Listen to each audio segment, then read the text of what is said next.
It's the year 2007 and you're just coming home to find this. Boom! The April issue of Nintendo Power. You're met with a cast of cute characters with the caption, "We the Sims." It sure doesn't look like a regular Sims game, and it's marketed for Nintendo's newest console, the Wii. You turn to the designated pages and see that, yeah, it's a whole different Sims game. The characters are cute, the colors are bright. What exactly are we looking at here? That, my dear viewer, is what I'm here for. Let's get into it.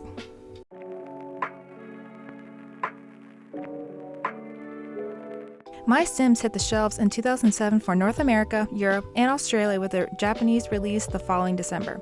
Initially released for the Wii and DS, a PC version came out in 2008. There was going to be a Game Boy Advance version as well, but it got scrapped early on. The big question is, why MySims? Japan. Well, technically East Asia, but it's Japan. The Sims already had commercial success in North America and Europe, but sales across the Pacific were lackluster. Enter Emi Toyonaga and the rest of EA Redwood Shores. Toyonaga is basically the god of MySims, and if you're a long-term fan of the series like me, you probably kissed the ground at her feet. Just saying. She told the now defunct official Nintendo magazine, quote, "Well, Mario and other Nintendo characters are pretty short and stubby.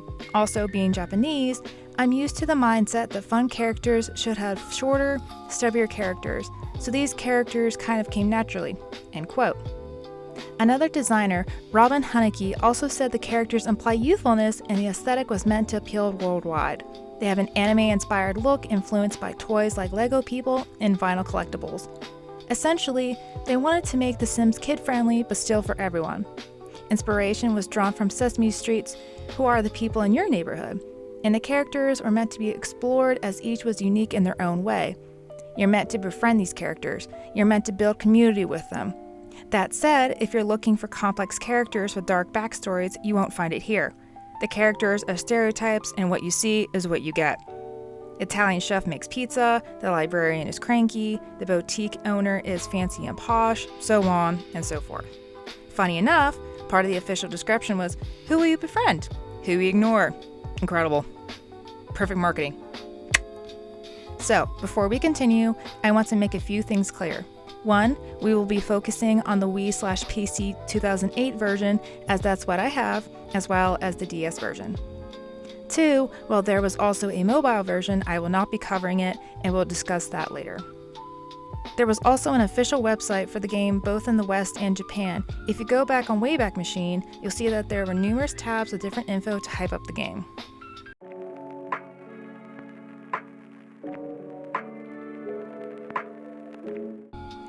I'd like to make a quick note and say that some of the recording for this portion is screwed up. Apparently my dumb ass didn't have the settings set up right on the screen recorder, and the frame rate is shit. The game itself isn't like this, even if I'm playing the original PC version. Anyway, the main objective is to take this desolate town and get a 5-star rating by helping out its citizens. Before the game even starts, you have to name your town. Nailed it. The game opens up with the town's mayor, Rosalind P. Marshall, giving some backstory. There used to be some dude with a cool beard and mustache who was an essence builder of sorts. One day he just poofed and everyone's like, "Aight, I'm out." And thus the avatar cycle continues. A vague chocolate man appears, and then we're segued into the create a sim function. While it's not as in-depth as the typical CAS, there are a lot of choices. I'd say the biggest downfall is the lack of skin colors, as there are only 3, dark, medium, and light. Executive producer Tim Letourneau, hopefully I'm saying that right, said that the team wanted players to click through and have entertaining results rather than show the standard Sims list. Quote, "The developers feel that picking items for the characters to wear is the first step in telling their stories," end quote. They really wanted creativity to thrive, and you'll see that in both the customization and building aspects. Sims follow the same basic shape: rounded, block-shaped heads, mitten-shaped hands, blocky feet, flat features, and clothing that wraps around the model. A property Bible was shared amongst the devs to keep everything uniform, and it only became public this year. Did I read the entire thing? Of course I did. 9-year-old me would have absolutely lost her shit over this, but yeah, you can go nuts with basically any feature. You make your character, choose your tone of voice, and then toss them into the world. This part is completely unskippable, and you cannot move whatsoever, so I recommend just sitting back and watching it unfold.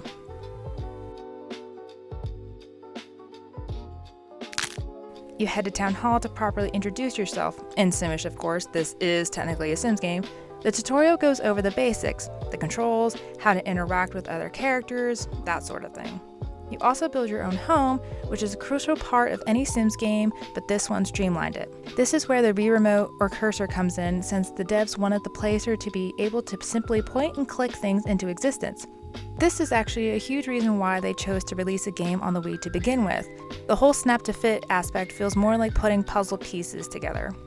As you progress further in the game, more pieces become available so you can really customize everything to your liking. I also hope you like this music because you'll be hearing it the whole fucking time.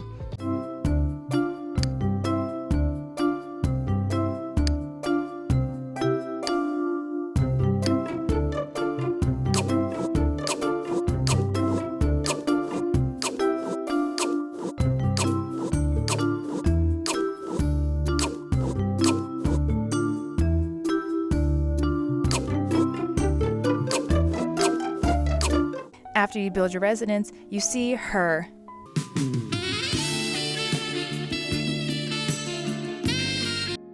You follow Rosalind to collect essences. I tell you to take a shot every time I say essence, but frankly, I don't want your death on my conscience. Anyway, essences are the backbone of this game. There are so many you can collect and use, but we'll get to that in a bit. After you fetch some essences, you once again meet with Rosalind and have another cutscene heading to your John Cena workshop. Again, you construct a building. You're seeing the pattern, right? Buildings typically have you meet two requirements, a door and a sign. That's it. Crafting furniture comes next. I also hope you like this music as well because it's the only song that plays.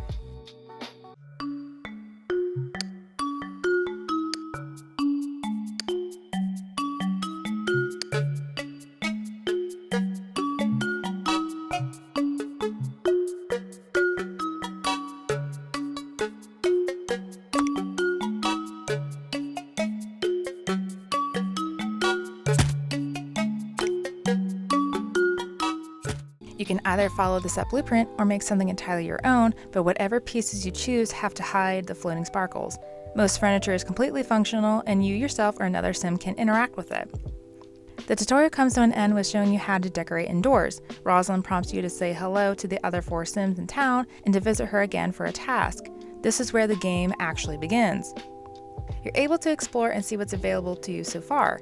In the top right corner, you'll see a backpack and a stack of books. The backpack shows you how many essences you have and any furniture you've built that haven't displayed. The books show other info, current tasks, relationships, unlocked blueprints, and an essence log. Allow me to break down essences and their types. There are 6 interests total that essences, characters, and furniture items fall under: cute, fun, studious, geeky, tasty, and spooky. Each is quite distinct and is obvious as to what falls under which interest. Apples are tasty, flowers are cute, pencils are studious. You get it. Essences are found by interacting with trees and other sims, prospecting, and fishing. Each interest has a designated color, so it's pretty easy to determine what is in which category. Once you finish with Rosalind, you'll begin the line of tasks from the other sims. First up is Poppy, the town's florist. She'll flat out tell you that being nice to others grants the happy essence. You'll also notice that interactions with Sims will end with green pluses or red minuses above their heads, just like the regular Sims games. Growing your relationship to best friend status results in special blueprints or the character's outfits.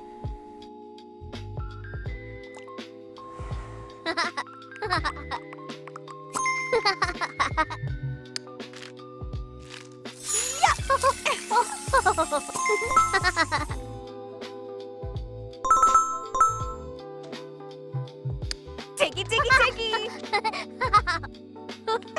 Oh, sorry. So, you continue to help Poppy until she's satisfied. Jesus, who died? Finishing tasks will level the town up to the next star rank, and Rosalind will gift you with murder weapons and blueprints. Banger of a deal. The higher the star rating, the more Sims will want to move in. You can find them at the hotel and choose whether or not they get to move in. However, since we're only at 1 star, all the current guests have to be invited to make further progress. Up first is the guy you see in every single Italian restaurant, Chef Gino. Don't get me wrong, Chef Gino is the greatest. I love this guy. During my research, I found out that he's part of the Signature 6, are the Sims most used in promos and ads due to their easily discernible silhouettes. Each of the 6 are designed to appeal to certain demographics, and Chef Gino appeals to everybody. Like I said earlier, the characters are stereotypes, so you can pretty much expect exactly what you'll think they'll ask you to do. Chef Gino wants to open an Italian restaurant, so you help him with what a restaurant needs. And you know what that means? Collecting essences. So you gotta dig, and shake, and it never ends, and you're always searching for more, and you can't escape this circle of hell.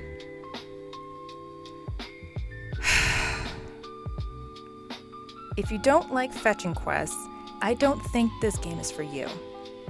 Did that stop me from pouring hours into it as a kid? No. If anything, it just pissed me off. Continuing. The other characters you cannot skip are DJ Candy and Sir Vincent Skullfinder. Yes, that Vincent Skullfinder. Who arrives first is completely up to the game itself, as their previous playthroughs I had one came before the other.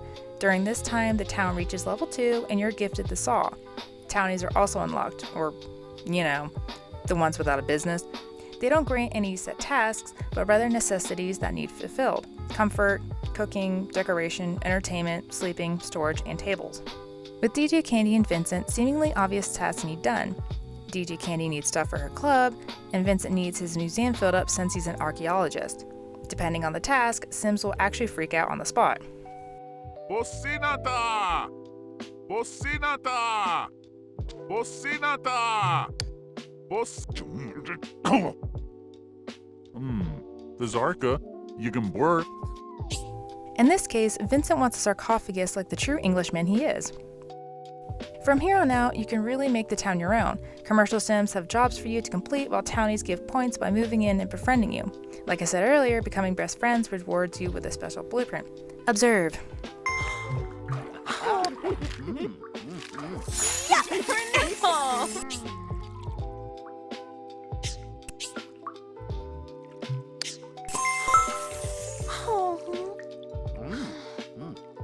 The newsy! Yibs!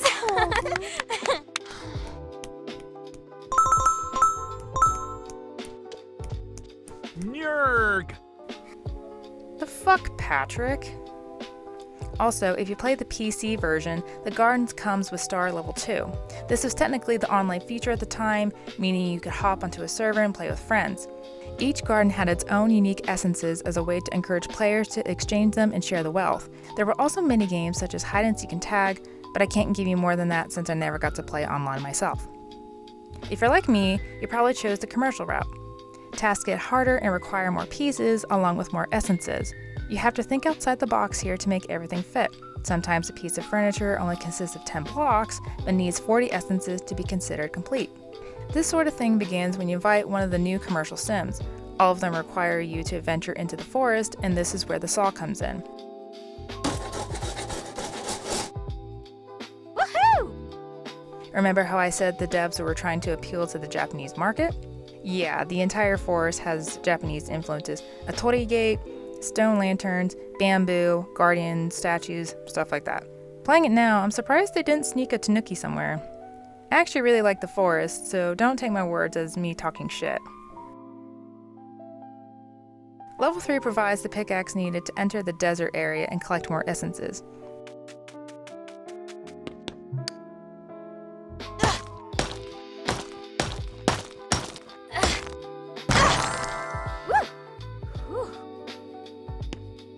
I'll say that the desert essences are a bit off-putting, considering you dig up dinosaur bones next to a giant fossil and human skeletons.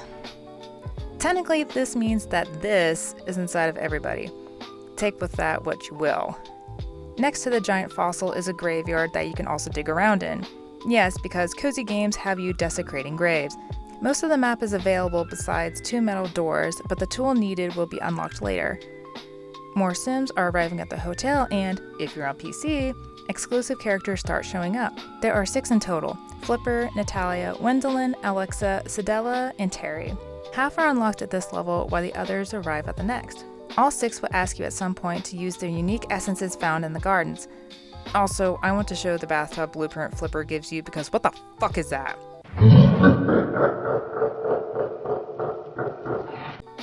those are the forward-facing eyes of a predator. Sheesh. Anyway, level 3 introduces you to Dolly Deerheart and Shirley. If you're really into character customization, I highly recommend having Miss Nicole, Shirley, and Dolly.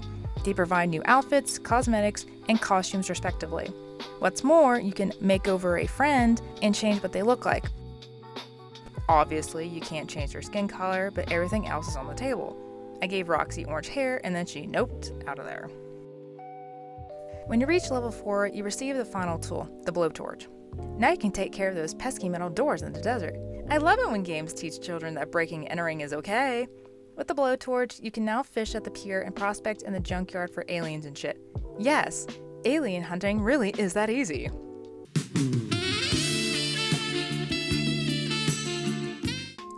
I was so normal for this guy growing up. Gothboy has you make emo items for his emo poetry so he can sit and blare the Smiths at 3 a.m. on a school night. I also spotted this tidbit and younger me would have been so jealous that she didn't catch this interaction before. Napazuri. Do Najiri. Cherupi. Dembowachi. Yathork? Oh, you bloom. Ibitak Guzi. Mazu. I finished on my playthrough by helping Sedella in her coffee shop and reaching star level 5. All of the Sims you've become besties with meet up outside Town Hall and throw a party as the credits roll. This is where the story officially ends, and you can continue and strive to collect all of the blueprints or further shape the town to your liking. Let's say you aim to make your town 100% a certain interest. At any time during the game, you can pull up the map and view this handy pie chart. You can increase the percentage by inviting Sims and decorating with objects aligned with said interest. Planting specific trees also helps. Hitting 100% unlocks the Uber Sim for that interest. They're like the other townies, but they're harder to acquire and it's more difficult to be BFFs with them. The hardest Sim to befriend is actually Cassandra. Cassandra is the town's ghost, and she'll either randomly appear or be summoned through a seance hosted by a spooky Sim. She tends to disappear pretty quick, so you have to act fast if you want to raise your friendship with her. As of writing the script, only the Cozy Bundle is out for the Nintendo Switch, PC, and mobile. The bundle includes the first 2 games, MySims and MySims Kingdom. Only a few major changes were made, like having all of the unique essences and characters be available across all platforms and having the option to move Sims into the gardens. Additional skin tones were added alongside a braided hairstyle that wasn't included but found within the original files.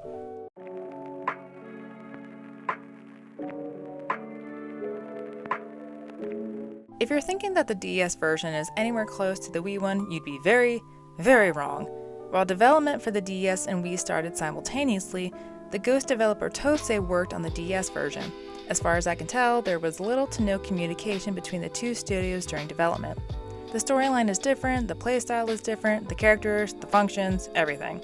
If it didn't include the iconic green gem and MySims on the cover, this would pass as something totally unrelated. The plotline is more linear in this version, and customization takes more of a backseat rather than be a selling point. I know DS graphics differ from that found on the Wii, but come on! At least we have Chef Gino, right? Son of a bitch, who is this guy? The game opens up to this guy in a dog costume waving in hello. Starting a new game will have you make your character. Like I said, customization isn't a big thing, so your options are pretty limited. You do get more colors to choose from, so that's nice.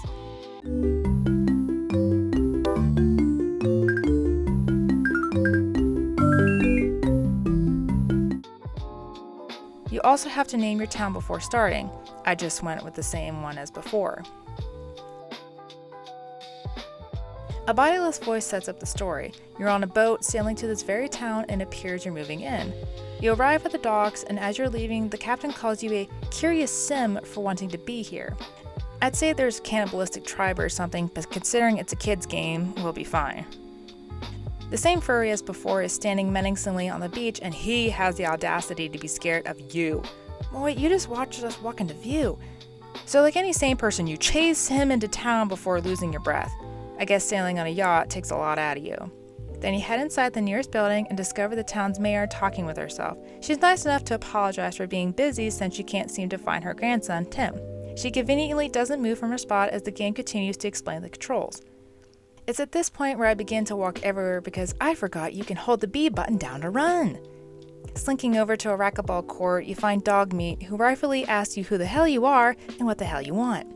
You're then introduced to a major mechanic of the game, filling the happy meter.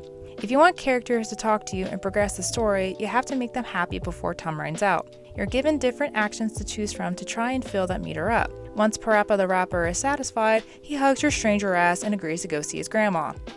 Heading back to the town hall, you speak with the mayor again, and it's only then does she recognize you. She introduces herself as Helen, and then it's time to finally name your character. Helen tells you that not many people live in town, and that the people who do live there would love to eat your pretty face. You meet a cop who's way into his job and a tailor who's not into his enough. Helen then shares that the town you moved to used to be a bopping resort town that fell down on its luck.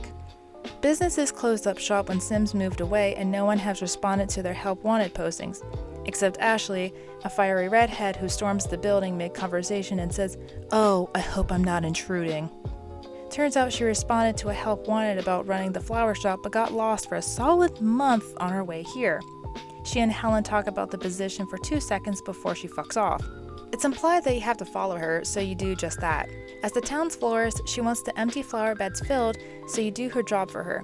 I always liked Ashley, so I can't complain too much, but the NPCs in this version just stand around.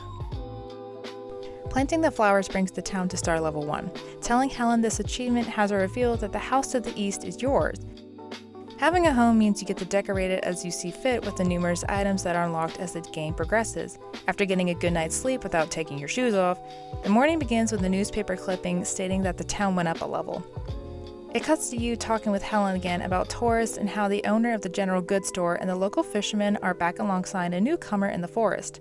Anyway, you're free to run around and explore the town's other locations. A tourist can be found hanging around the town's fountain, and it's your job to fill up their happy meter.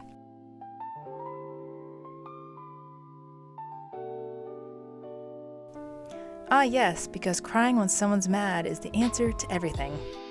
I'd say the happy meter minigame, if you can call it that, gets pretty tedious, and some options that you think are right will turn out to be wrong. I'd screw up more conversations than I care to admit. Now that exploring fully is an option, more Sims can be added to the roster. Joseph is a cranky old guy who lives by the beach, Sophie is the furniture owner who clocks the fuck out every time you speak with her, and Olivia is the shy owner of the general goods store. Some mini-games are now also available. Timothy Chalamet gives you a racket for racquetball, bothering Joseph enough will get you a rod for fishing, and Ashley wants you to make leis for the tourists. And I despise fishing in this game. I never had this much trouble while playing Agents on the DS. I do what I'm supposed to, and then nothing happens, or my character simply talks the rod away. Also, if you want to play more than one round of something, you have to restart the minigame from square one. The devs definitely fix this in the future, but it's annoying as shit. Oh hey look, I caught a sea bass. At least it's not a C+, right? Since the game runs on a day and night cycle, you constantly have to check in with characters and tourists to progress. Sophie has you name her store, Evan wants you to take a picture of a tree, and Tyler finally stops being emo enough to start selling clothes. All of this brings you to level 2. Gino Not Gino makes his appearance, the trolley system can be used to get around town, and this goth dummy mommy moves into the house at the Highlands. Chaz, Miyasa, Utaki, Manchi, Vubanian. Okay, damn, woman, chill. Marie, like everybody else, makes you do her job for her, which is just decorating outdoors. Like I said before, things happen on a day-to-day basis, so you kind of have to fill your time up or just skip ahead by sleeping. The following day, Marie introduces you to the paragliding minigame by making you use a possibly broken paraglider. Well, let's see how this goes.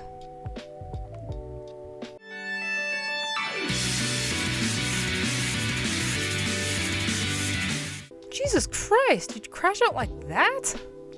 No wonder Marie didn't want to fly. Playing mini-games unlocks different difficulties and in turn raises the star level meter. Hitting level 3 brings a ranger to the forest and unlocks the ferry to the entertainment area on the neighboring island. Let's go greet the forest ranger and whoa! Who's this twink? Submissive and breedable, are we? I'll go home now. Twinkosaurus Rex here wants to help the animals return. I just decorated willy-nilly, and no new dialogue showed up for any characters, and Helen kept saying Foster the people needed help. Turns out I didn't have enough trees in the forest. Thankfully, I did find this banger of a guide by Warfreak on GameFAQs, and it definitely came in clutch. When you want to go to the entertainment area, head to the docks and you'll see the same person who brought you to this island in the first place. The entertainment area is relatively small. There's a street you can run around on and 3 buildings that you can enter, but that's it. You'll also come across this blonde girl dressed like Dolly Dearheart, and she seems to be having a dilemma. Turns out she bought a house for her pet, didn't like it, then bought an entire island.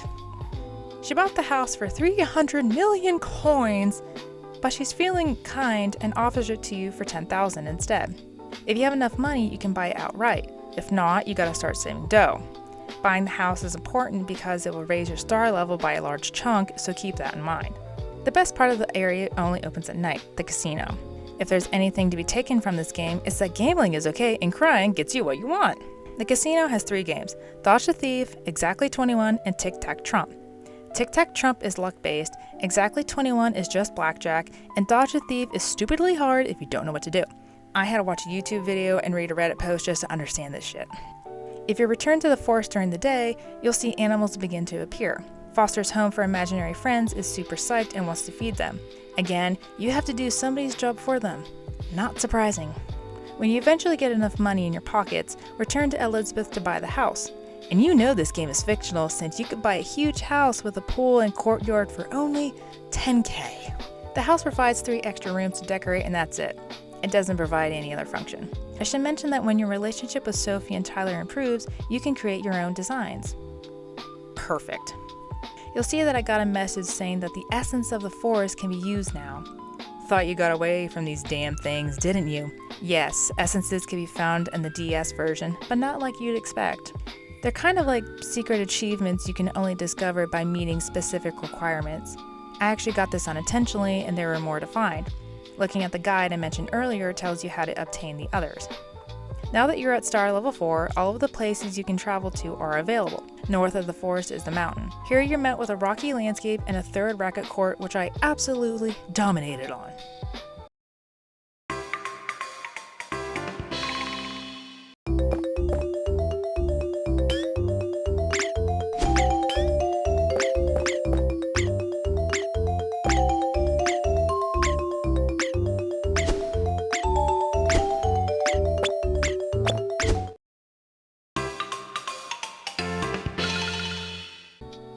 There's another cabin here, and once inside you meet this crazy bitch.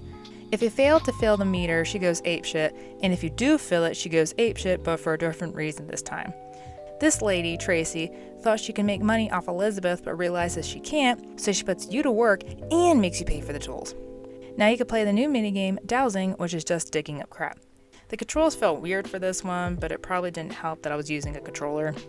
So you dig up some crap for Tracy, and she's pretty happy with the findings. This opens up a deal to exchange whatever you find for points, which you could then use to buy items off of her. Circle of life, I guess? The other place unlocked at this level is the disco located in the entertainment area. You have to spend 500 coins to enter and only tourists are inside, so visiting isn't quite necessary. Again, to keep progressing, keep talking to the townsfolk to help them with whatever they need. You can also look at the character profiles in the menu or exchange info with Charlie after purchasing a cake. Continuously buying from the merchants also raises their relationship, so support capitalism. Every bit towards those 5-star helps. Seeking out Tracy again unlocks paragliding from the mountain. Speaking of Tracy, you'll need to carry on dowsing to be able to afford both a body and headpiece armor. It doesn't matter which pieces you buy. Bringing said pieces to Helen prompts the conversation of making a symbol in the form of a statue in the center of town. Creating this statue bumps up the star level, and a final newspaper clipping shows that the town isn't quite finished and a new sport is getting popular. I guess you could call it quits here if you were only looking to achieve 5 stars, but it's not the end. Oh no, there is plenty more. Heading back to the entertainment area, you can spot the spiky redhead who accidentally wrecked his plane, so now he's stuck and broke while waiting for repairs. To pay for the cost, he'll open up a skydiving business. This guy gets a bit pissy when you ask him about his plane, so you have to wait 4 to 5 in-game days before this new minigame is ready. It's pretty easy and it pays good money, so I wasn't too bothered by it. There's a final mini-game you can unlock, but apparently it's at a random time when the ship captain mentions it. I spent numerous in-game days speaking with her at different times in hopes of triggering the conversation, but to no avail. Here's some gameplay I found instead. Okay, it's going to cost $100 to go down. Okay, so in this event, we have to take pictures. And I guess the better pictures we get, the more points we get. Looks like we're allowed to take up to 9 pictures. And there's going to be a bunch of different fish. We want to try and get as many fish as we can in a single shot. There's also some big sea creatures that we need to take pictures of. Let's get these guys in focus. It's probably worth a few points. There's a nice shot there. I'm basically kind of spinning around because I am looking for, again, some possible rarities here. Because I think we only have an X amount of time in order to do this. Again, we can only take a total of 9 pictures.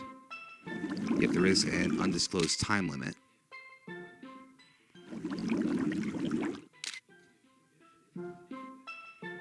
Anything major yet? Ooh, whale. Kind of swimming away, though. Couldn't really get a good shot of it, though. I was too focused on the smaller ones here.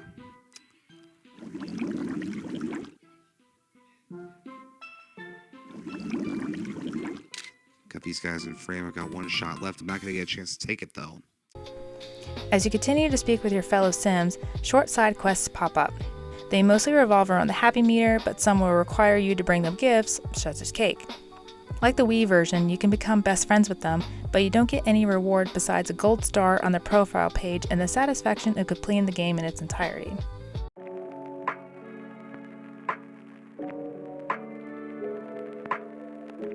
I did not play the mobile version of this, and I actually didn't know it even existed. Dream Jelly included it in their own MySims video, and it's essentially the same as the DS. It was available on the BlackBerry, and just thinking about it makes me wistful.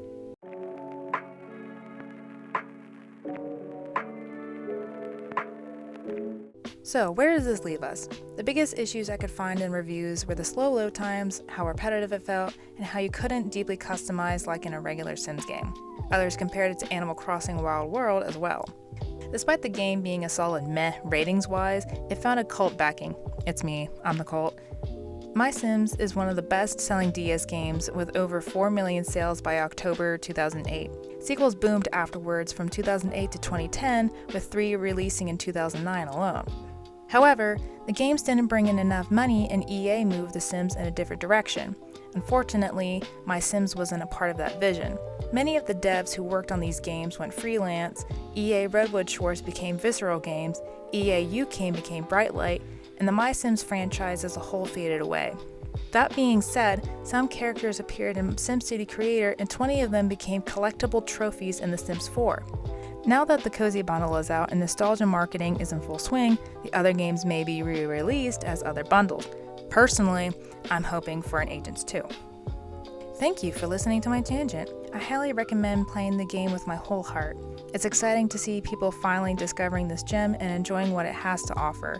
I'd also really appreciate it if you support this newborn channel. Feel free to tell me down below if you played the original or the reboot, if you have any favorite characters, whatever. Until next time, this is Icky Mickey. Goodbye.